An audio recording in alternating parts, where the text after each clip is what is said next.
That lady in Parliament, when it was very difficult to say the kind of things she was to say. And, you know, no Kenyan would ever remember Chelagat. Not even in the corridors here, you would see a picture of Philomena Chelagat, because we forget. At least if you go to the courts, thanks to Chief Justice Mtunga, if you go to what used to be dungeons there in the Supreme Court, where many of us were taken before, you will see a bit of the history of this country, not just about the judiciary.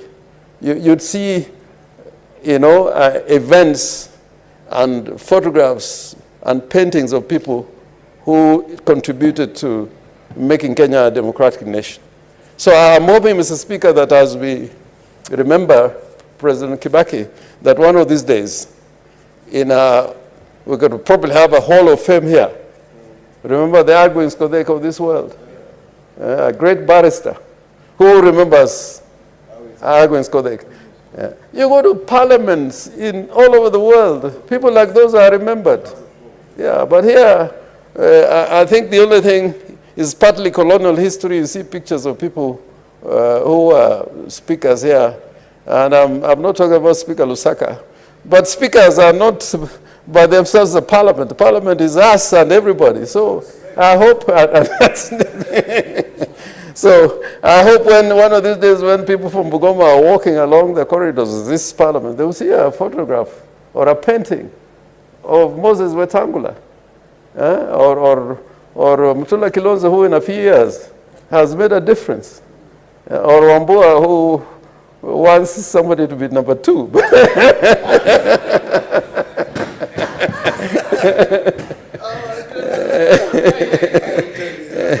Yeah, which level? Let me say something about it, because you know President Kibaki was also number 2. Yeah. Let me say something about this thing. At the end of the day, the exercise of presidential powers rests on the president. Rests on president. To treat the presidency as an arranged marriage, I think is wrong. And arranged marriages never really work. Never really work. Don't force yourself into a marriage. Never force yourself into a marriage. You will be like being forced into a marriage like Marie Antoinette. Yeah, her mother arranged a marriage between Marie Antoinette and Louis XVI.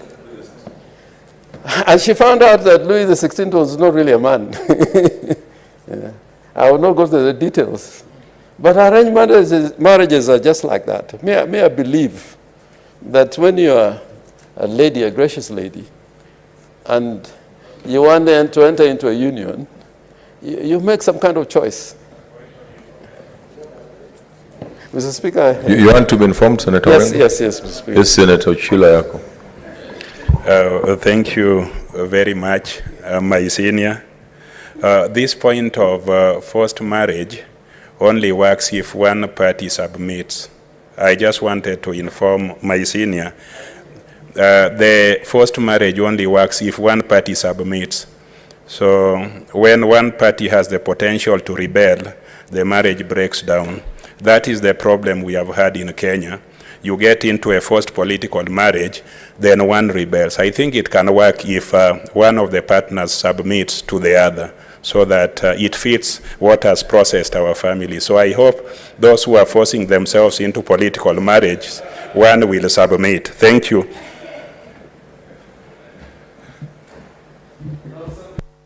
Vision sometimes is not enough. It's performance. But I'm just taking a little bite on this ongoing debate that whoever is involved in that process, let ultimately, because I can tell you, Mr. Speaker, let me predict something. The next president is going to secure a 5-year term, depending on what he does in the first 1 year. And in the first and in the next 1.5 years, he can secure his second term. But if you have a relationship where there's dysfunction, you know, the president falls the moment you're sworn in. And Kenyans don't have space for that. People are actually suffering in this country. When I walk out there, I mean, they're suffering out there. Kenya, not out of a fault of the government or anybody, with the COVID pandemic and now with Ukraine, there are a lot of problems out there. And in order to turn things around, and a lot of things have been done, like building the expressway, but are we going to be able to pay for it? Amid rises in the cost of living and fuel prices, are we going to be able to do it? And therefore, the next president, and I know who that person is going to be, and I can see him already smiling because he knows what I know, and he knows what I know is true, that from that very first month, like Kibaki, the very first month when the NAC government came to power, the very first month, and my friend Moses Wetangula was there, the very first 1 month, things were happening. And the public was having confidence. Kenyans were the happiest people under the sun. Because government was performing from the very first day of its taking authority in the land. And therefore, I hope that President Kibaki leaves us with a sense of goodwill in the nation. We have peaceful elections, and that we learn from his very rich legacy what we can do to turn this country around. And that's not to say, Mr. Speaker, that he didn't have his faults. I, as a person, I had many differences with President Kibaki when we were sitting on the opposite side of the House. But he enjoyed a good debate. And the other good thing about him, he always stayed behind in the House here. He would spend hours until midnight. He had a famous tree there, which some of you know what happens under that tree. Yeah, but he would listen. He would be having camaraderie with members.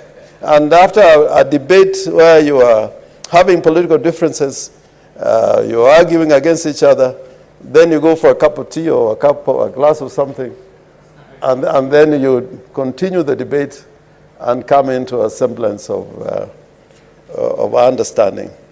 Let me finish my speech by saying my just two experiences with President Kibaki. One, whenever I used to talk to Kibaki about Arguins Kodek, he could spend an hour talking about Kodek. I think that's the politician he admired most.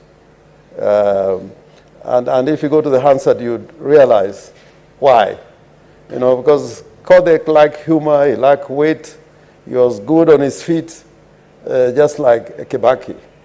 I remember one of the cases that Arguins Kodek did when he was defending. Those days, people would be arrested for loitering with intent. And Arguins' defense in court is that, if you are a normal human being, you cannot loiter without intent.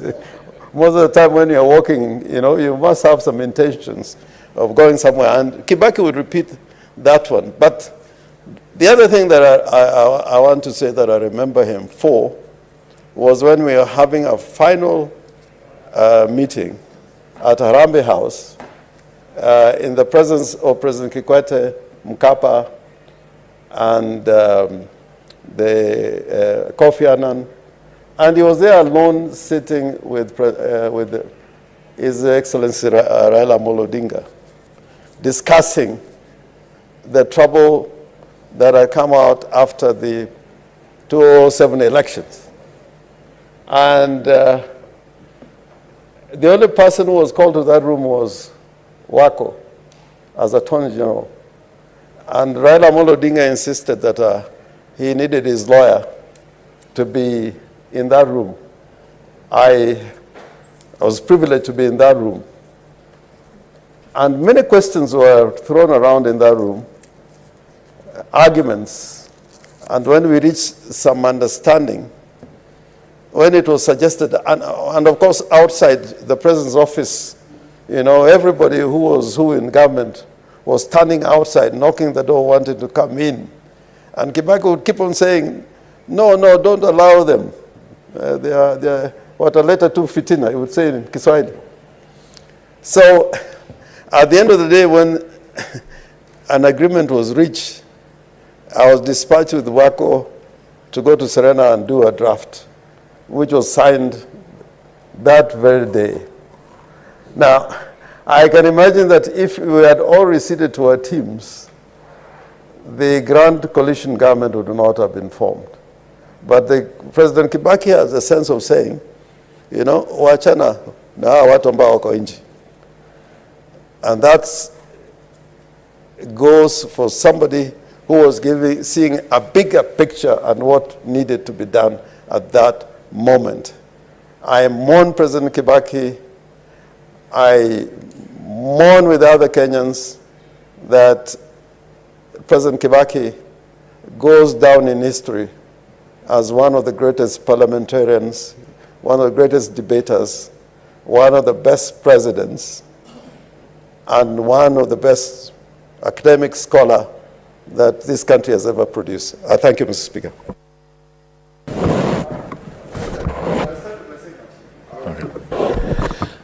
Honorable Senators, I now propose the question, which is that aware that the late Emilio Mwai Kibaki, CGH, was the third president of the Republic of Kenya between December 2002 and March 2013, in addition to serving as the fourth vice president of the Republic of Kenya between 1978 and 1988.